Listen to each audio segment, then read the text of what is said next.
quality score metrics are really kind of strange, often misunderstood, often very important and very not important at the same time.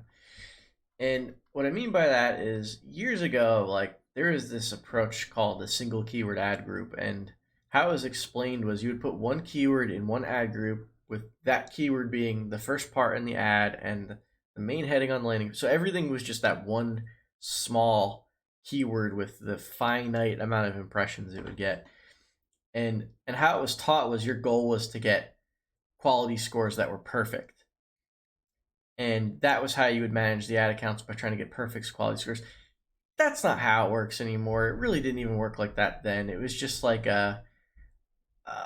I think like some people use that as a way to train their team, and it just got misunderstood. But your goal is to get money, right? Like that's how you're doing it. Quality score or not, like I got accounts where the quality scores are shit, and it doesn't matter because they're getting sales, and that's how the account structure needs to be for that account. So quality score, like, don't rely on it as law.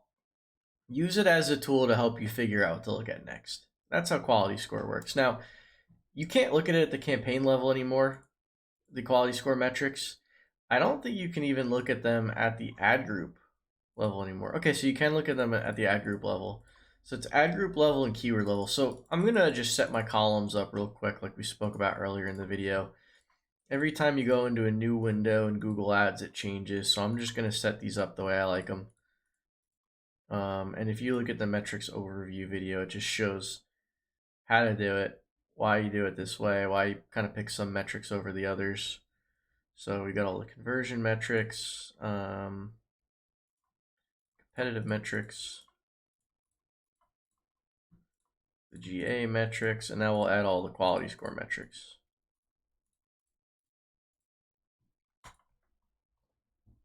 Oh, and actually I don't use these here.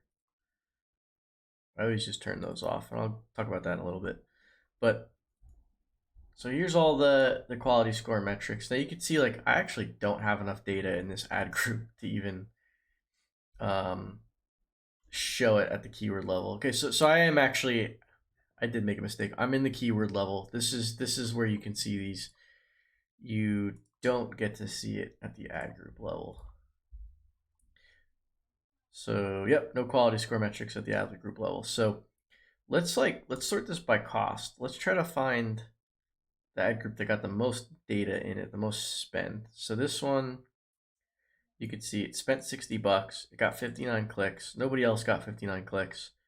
So this is probably the one that, if there's quality score metrics, we'd see them here. Nothing. So, it's too bad. There wasn't enough spend in the account for these to show up. It happens sometimes. But basically, like, we'll look at the definitions of them and see what they mean. Now, the first one, like, this is the one that people used to obsess over. It is an example of something in statistics called dimensionality reduction. So you're taking Google's, like, stab at saying, on a scale from 1 to 10, is this good? And how they define good is ad relevancy, keyword relevancy, landing page relevancy. And they say, like, statistically, better quality score leads to better, like, lower costs, more impressions. And yeah, you could probably figure, like, that probably does trend, but it's not perfect. It's not a strong correlation all the time. Sometimes for some accounts, depending on how you're structuring your campaigns, this doesn't make any sense and there's no reason to use it. So generally speaking, it'll be pretty good usually if you're structuring ad groups with some kind of theme where it's relevant. But, like, the goal isn't to get a highest quality score. The goal is to make money. So just always keep that in mind. Now these historic metrics, I actually have no idea why you might want to use this over the other quality score. I've never used it. Like I said, I rarely even use these metrics. Sometimes I take a look at them, but I don't think they're very helpful. I think just knowing basic marketing is what will help you understand if your ads are good or bad. So in this course, I'm not going to be teaching the basic marketing. This is all media buying, This is account structures. This is what's working now going into 2023. I will make another course on search engine marketing principles that will explain the marketing side of this, why you're going to do certain things. And you'll see, like, when you understand that stuff, this stuff's not really necessary. But expected CTR, so this is saying, like, is your ad relevant to your keywords, right? Like, are people going to click through? They're basically saying, like, does your ad copy match your targeting? Now, in Google search, your targeting isn't like a segment of an audience like on Facebook, where it's just the same feed, just different people. This is people searching. So, like, your CTRs on search are generally going to be way higher than any other platform because you can match your ad copy to what people are actually searching for. So, expected CTR is just saying, like, is this relevant to the search? Is your ad relevant to the search? Landing page. Now, this is saying, is your landing page relevant to the ad?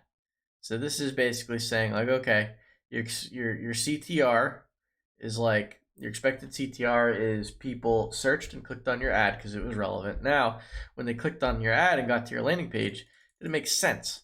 If they're searching running shoes, are you sending them to running shoes or are you sending them to something else? So landing page experience is very, very important. Again, as just a general marketing best practice, like you wouldn't send people to weird places. Now, I've seen some crazy stuff work. Sometimes, you make a mistake and it's your best performing ad.